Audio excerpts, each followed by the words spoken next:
They were unstoppable until everything collapsed. In cycling, dominance never lasts forever. Pogacar, Van der Poel, and Cavendish were three riders who didn't just win races, they made the entire peloton afraid to compete. So what broke them? Every pedal stroke draining hope from his rivals. The road pitches up to 9%, but he holds a cadence near 95, face unreadable, as the gap to the next rider grows by the second. On the radio, team directors are silent. No one dares chase. For a moment, the mountain belongs to him alone. Strade Bianche, 2021. White gravel dust swirls as Mathieu van der Poel explodes off the front on the Monte Sante Marie sector, 12 kilometers from Siena. He hits 1200 watts for 20 seconds, leaving seasoned classics specialists scrambling behind. The peloton's rhythm shatters. Italian commentators gasp. A masterstroke of timing. But no one saw this coming. A solo attack that makes the rest look ordinary. Champs-Élysées, 2011. Mark Cavendish sits tucked behind his lead-out, eyes locked on the finish. The final 250 meters, he unleashes one of the fastest sprints in Tour history, over 60 kilometers per hour, crossing the line a fraction ahead, arms raised, the crowd erupting. For the others, there is only resignation. At this point, no one could stop him. These are the moments that froze the peloton, when fear was not just in the legs, but in the minds of every rival. Riders who did not just win, they made the rest hesitate, second-guess, and sometimes give up before the line. For a brief window, it looked like dominance would last forever. And then, everything changed. A stopwatch doesn't care about fear, but the numbers tell the story better than any myth. Tadej Pogacar, across 3 tours, averaged a gap of 1 minute and 45 seconds over his closest rival. That's not just a lead, it's a message to the peloton. Your best day still isn't enough. When he attacked on the final climb, the time checks didn't shrink, they ballooned, team radios turned silent. Directors knew the math. Chasing meant blowing up your own race. On the classics circuit, Mathieu van der Poel rewrote the odds. Every time he launched an attack inside the last 5 kilometers, he won nearly 4 out of 5 times, a 78% conversion rate. In a sport where margins are razor thin, that's not dominance, it's inevitability. Rivals watched the clock, saw the gap hit 20 seconds, and the chase dissolved. The numbers didn't just predict the outcome, they dictated surrender. Mark Cavendish, the sprint king, hit a peak speed of 68 kilometers per hour in the final 200 meters, 45 major victories in 7 years. In the closing stretch, when the lead-out train peeled away, the rest of the field was racing for second. At that velocity, hope vanishes in half a second. For a few seasons, the data made it clear. These riders didn't just win, they bent the race to their will. Every statistic was a warning. Don't even try. But in cycling, numbers never tell the full story. Dominance is always temporary, and the next chapter is never far away. Feverish and doubled over with stomach pain. By midday, the UAE team doctor delivered the verdict. He would not start stage 12. The official word was a severe gastrointestinal infection, viral gastroenteritis, not food poisoning, and there was no quick cure. For 3 years, the peloton had measured itself against him on every climb. Now, his absence left a silence at the front of the bus and a scramble behind the scenes. Radios crackled with new instructions. Directors spoke of shared leadership, but the reality was a team built around one man, suddenly leaderless. Rivals who had resigned themselves to second place sensed the shift. The yellow jersey, once a symbol of certainty, was packed away in a duffel bag, and Pogacar's recovery timeline stretched into the unknown. Months later, the cobblestones of Paris-Roubaix delivered another blow. Mathieu van der Poel, who had made solo attacks look routine, hit the Pavé de la Ferme at full speed.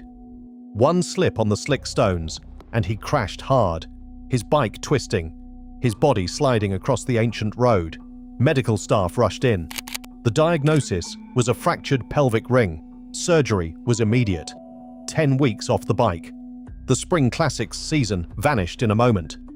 Little Trek, forced to rewrite tactics overnight, pushed support riders into leadership roles. The peloton, sensing opportunity, attacked earlier and with more risk.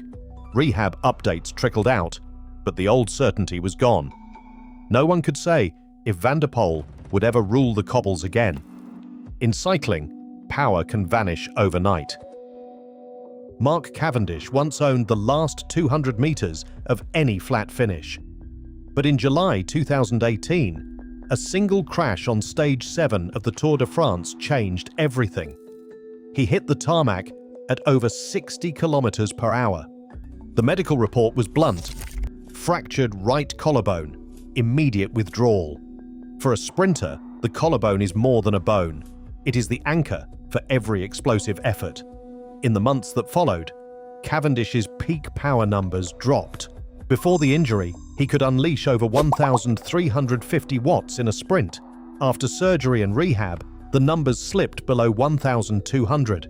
That gap, invisible to the crowd, was everything at the line. But the pain did not end with the finish tape. As Cavendish fought to recover his edge, the media began circling. Headlines questioned his future. Team directors whispered about younger, faster rivals. And then, the shadow of scandal crept in. Doping investigations rattled the sport in those years. Even riders with clean records felt the chill. Cavendish, once untouchable, found himself answering questions about missed controls and team culture. The pressure mounted, on the bike and off it. For years, rivals feared his presence at the front. Now, the peloton sensed weakness. Every lost sprint, every headline, chipped away at the aura that once made Cavendish the most feared man in the bunch. The Speed King was suddenly racing against more than just the clock. He was fighting the aftershocks of injury and the weight of a sport forever haunted by suspicion. For all the talk of superhuman power, the numbers never lie. VO2 max, the measure of how much oxygen a rider can use, sets the ceiling. Elite cyclists push this number to the edge, 75 to 85 milliliters per kilogram per minute. But once that ceiling is reached, no amount of willpower can break through. Over a long season, even a 2 to 3% drop in VO2 max or a spike in cortisol from weeks of racing can turn a champion into a chaser. The body starts to fight back, recovery slows, sleep gets restless, and the power meter refuses to budge past last year's peak. It's not just about pain tolerance or mental grit. The science is simple. Every rider, no matter how feared, eventually runs into a wall that can't be moved by reputation alone. Data started to change the sport from the inside out. Team cars tracked every watt and heartbeat, building live pacing charts that left little to chance. Marginal gains, once a secret weapon, became a game of decimals. Aero tweaks and ceramic bearings shaved less than 0.2% off drag, barely enough to register on the stopwatch. The UCI clamped down on gear with strict rules for wheels, handlebars, and even chain lubrication. Suddenly, the tech arms race hit a ceiling, and teams had to look elsewhere for an edge. Analytics didn't just measure power, they predicted it. Machine learning models mapped out when a rider would crack, and rivals used those numbers to time their attacks. Laid-out trains and mountain pacing, once the domain of a few dominant squads, became standard playbooks. The peloton learned to copy what worked, neutralizing the chaos that once favored the boldest riders. Meanwhile, a new breed of hybrid racers rose from cyclocross and gravel. Riders like Van der Poel, Wout van Aert, and Pogacar blended explosive power with all-terrain skill, winning on cobbles, climbs, and sprints. The old archetypes, pure climber, pure sprinter, started to fade. Anti-doping reforms and biological passports made it harder to cheat the system, forcing everyone to play by the same rules. The result? The days when one rider could rule unchecked were over. The sport had evolved, and with it, the meaning of fear in the peloton. Today's peloton is faster, smarter, and more ruthless than ever.